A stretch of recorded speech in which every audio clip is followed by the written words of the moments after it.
Assalamualaikum warahmatullahi wabarakatuh. Saya Kultura Damofida ingin mempresentasikan hasil UAS saya, mata kuliah perilaku organisasi.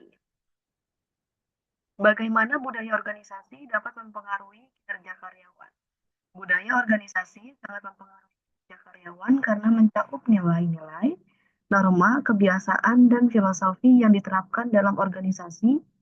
Budaya yang baik akan menciptakan lingkungan kerja yang mendukung, mempercepat proses pengambilan keputusan, serta meningkatkan motivasi dan produktivitas karyawan. Beberapa cara budaya organisasi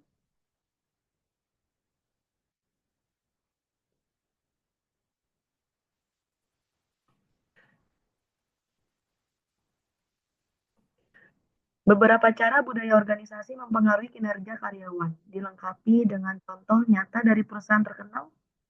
Inovasi. Budaya organisasi yang mendukung inovasi memberikan ruang kepada karyawan untuk bereksperimen dan menciptakan solusi baru, misalnya di Google.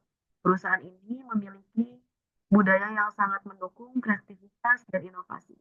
Mereka memberikan waktu khusus bagi karyawan untuk bekerja pada proyek pribadi mereka, seperti program 20% Time yang telah menghasilkan produk inovatif seperti Gmail dan Google News. Inovasi yang didorong oleh budaya perusahaan ini meningkatkan produktivitas dan kinerja. Kemantapan. Budaya yang mengutamakan stabilitas dan efisiensi dalam operasional organisasi dapat menciptakan lingkungan kerja yang kondusif, seperti Toyota dengan budaya lean manufacturing atau produksi ramping adalah contoh perusahaan yang menekankan efisiensi dan kemantapan. Mereka berfokus kepada proses yang terstruktur dan pengurangan pemborosan yang telah meningkatkan kinerja karyawan dalam hal efisiensi dan kualitas produksi. Penghargaan untuk individu. Budaya yang menghargai kontribusi setiap individu dalam organisasi dapat meningkatkan motivasi karyawan. Salesforce, misalnya, memiliki budaya penghargaan yang kuat dengan memberikan penghargaan kepada karyawan mencapai atau melebihi target. Perusahaan menerapkan sistem pengakuan yang mengapresiasi setiap karyawan, yang berujung pada peningkatan produktivitas dan loyalitas karyawan. Orientasi hasil. Perusahaan dengan budaya yang berorientasi pada hasil mendorong karyawan untuk fokus pada pencapaian target dan tujuan. Amazon adalah contoh perusahaan yang sangat fokus pada hasil. Budaya yang menekankan pada performa dan hasil ini menciptakan lingkungan kerja yang kompetitif di mana karyawan diberi insentif untuk mencapai atau melampaui target, yang akhirnya berkontribusi pada peningkatan kinerja perusahaan. Selanjutnya, budaya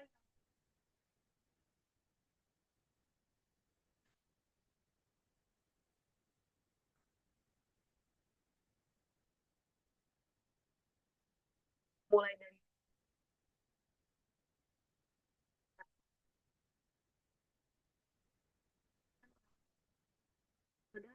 depan yang membangun mereka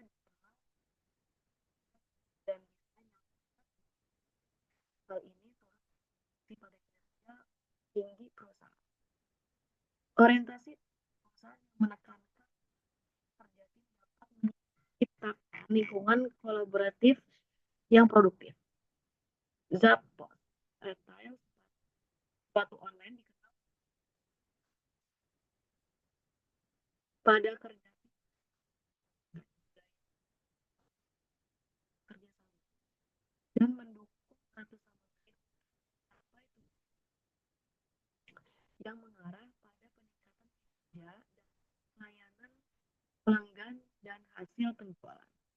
Keagresifan. Perusahaan dengan budaya yang agresif dan kompetitif cenderung mendorong karyawan untuk bekerja keras dalam mencapai keunggulan pasar.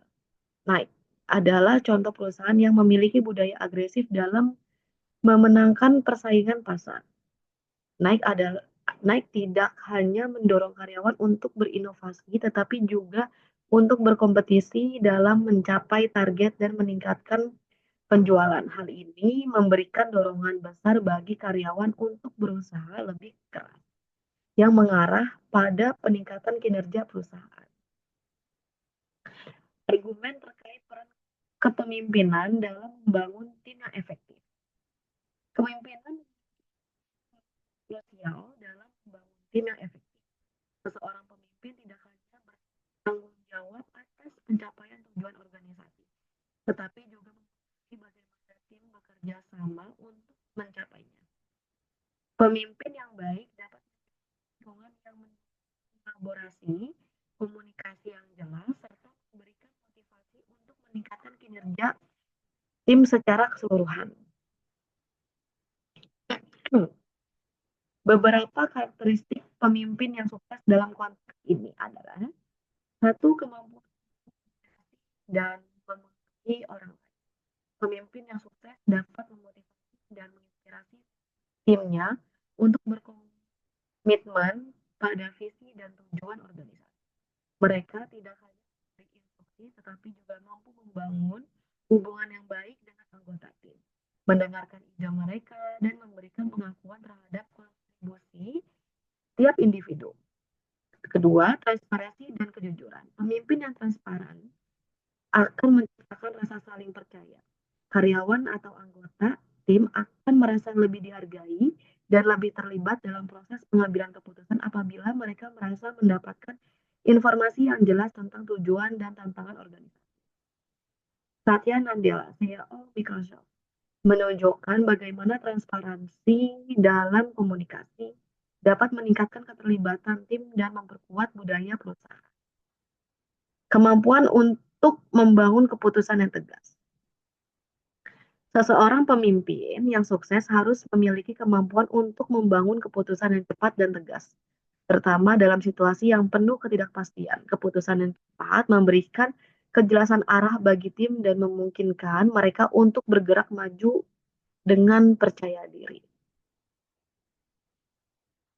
Selanjutnya, kemampuan dan pengambilan resiko. Pemimpin yang sukses mendorong untuk berinovasi, menguji ide-ide yang baru, dan berani. Hal ini penting untuk menciptakan keunggulan kompetitif dan memungkinkan tim untuk berkembang. Empati dan keterampilan komunikasi. Pemimpin yang sukses tidak hanya mengarahkan, tetapi juga mampu berkomunikasi secara efektif dan empatik dengan tim mereka. Kemampuan untuk mendengarkan, memahami, dan merespon kebutuhan dan perasaan anggota tim sangat penting untuk menciptakan hubungan kerja yang harmonis dan meningkatkan kepuasan kerja. Howard Schultz, mantan CEO Starbucks, terkenal dengan pendekatan empatinya terhadap karyawan dan berusaha menciptakan tempat kerja yang inklusif dan mendukung kesejahteraan mereka. Integritas dan etika yang tinggi. Pemimpin yang memiliki integritas dan etika yang tinggi memiliki keteladanan bagi timnya. Mereka bertindak sesuai dengan nilai-nilai perusahaan dan memimpin dengan kejujuran, keadilan, dan komitmen terhadap standar moral yang tinggi. Bagaimana konflik organisasi dapat efektif? Konflik dalam organisasi adalah hal yang wajar dan tidak bisa dihindari. Konflik bisa muncul karena perbedaan kepentingan, tujuan, nilai, dan persepsi antar individu atau kelompok. Namun jika dikelola dengan baik, konflik justru dapat menjadi peluang untuk inovasi dan perbaikan. Oleh karena itu, organisasi perlu menerapkan strategi yang efektif untuk mengelola dan menyelesaikan konflik agar tidak menghambat produktivitas dan kerjasama tim. Strategi penyelesaian konflik dalam organisasi. Satu, penghindaran. Strategi ini digunakan ketika konflik tidak terlalu penting atau bisa menyebabkan kerugian lebih besar jika dihadapi langsung. Ataupun digunakan ya jika konflik tidak signifikan dan tidak berpengaruh besar pada organisasi. Lalu jika menghadapi konflik bisa menimbulkan lebih banyak masalah daripada menyelesaikan. Jika emosi sedang tinggi dan perlu waktu untuk meredakan ketegangan. Resikonya jika sering digunakan bisa membuat konflik semakin membesar karena tidak diselesaikan dengan tuntas. Kedua, akomodasi. Strategi ini dilakukan dengan mengalah atau memberi jalan kepada pihak lain untuk menjaga hubungan baik. Dalam beberapa situasi lebih penting mempertahankan kerjasama daripada memenangkan konflik. Kapan digunakannya? Jika masalah tidak terlalu penting bagi salah satu pihak. Yang kedua, jika mempertahankan hubungan lebih penting daripada memenangkan konflik. Yang ketiga, jika pihak lain memiliki kepentingan yang lebih besar dalam masalah tersebut. Untuk risikonya, jika terlalu sering dilakukan, bisa membuat satu pihak merasa tidak dihargai.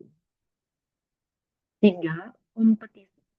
Strategi ini digunakan satu pihak ingin maju dengan mengorbankan pihak lain. Biasanya diterapkan dalam situasi yang memerlukan keputusan cepat ketika ada aturan. Kapan digunakan? Jika keputusan dengan cepat. Kedua, jika ada keputusan seperti tiga, jika kekuatan dan satu pihak untuk mengambil keputusan. Untuk resiko bisa menciptakan ketegangan dan permusuhan jika tidak dikelola dengan baik dan bisa merusak hubungan kerja jika sering digunakan. Keempat adalah kompromi. Strategi ini dilakukan dengan cara saling memberi dan menerima agar kedua belah pihak mendapatkan keuntungan. Ini adalah solusi win-win, di mana kedua pihak bersedia bernegosiasi dan mencari jalan tengah. Kapan digunakan ya? Jika kedua belah pihak memiliki kepentingan yang sama atau kekuatannya atau kepentingan yang sama kuatnya. Kedua, jika waktu yang tersedia terbatas dan solusi cepat diperlukan. Ketiga, jika kedua belah pihak bersedia mengorbankan sebagian kepentingannya untuk mendapatkan solusi yang adil. Untuk resikonya bisa menghasilkan solusi yang kurang optimal karena masing-masing pihak harus mengorbankan sesuatu. Strategi penyelesaian konflik dalam organisasi selanjutnya. 5. Kolaborasi. Strategi ini melibatkan kerjasama antara pihak-pihak lain berkonflik untuk menemukan solusi terbaik. Akan digunakan ya jika konflik sangat kompleks dan membutuhkan solusi kreatif. Kedua, jika semua pihak memiliki kepentingan yang sama, yang besar harus bekerja sama. Ketiga, jika hubungan jangka panjang lebih penting daripada kemenangan sesaat, resikonya membutuhkan waktu dan usaha lebih banyak dibandingkan strategi lain. Kedua, membutuhkan komunikasi yang baik dan keterbukaan dari semua pihak.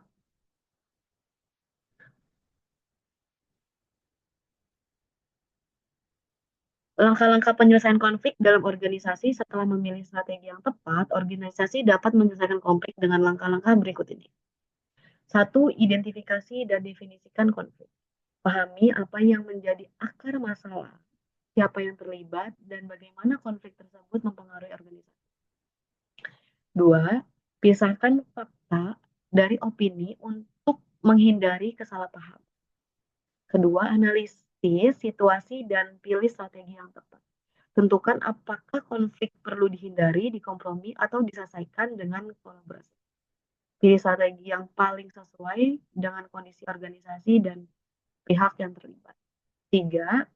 Perundingan dan dialog terbuka. Semua pihak harus diberikan kesempatan untuk menyampaikan pandangan mereka. Keempat, ambil keputusan dan implementasi solusi. Setelah mencapai kesepakatan, tetapkan langkah-langkah konkret yang harus dilakukan. Pastikan keputusan yang diambil dapat diterapkan secara adil dan konsisten. Yang kelima, tindak lanjut dan evaluasi. Pantau apakah solusi yang diterapkan efektif atau perlu diperbaiki. Jika konflik muncul kembali, lakukan evaluasi untuk menemukan akar masalah yang belum terselesaikan. Baik, sekian presentasi dari saya. Mohon maaf jika ada kesalahan atau kata-kata yang tidak menyenangkan. Wassalamualaikum warahmatullahi wabarakatuh.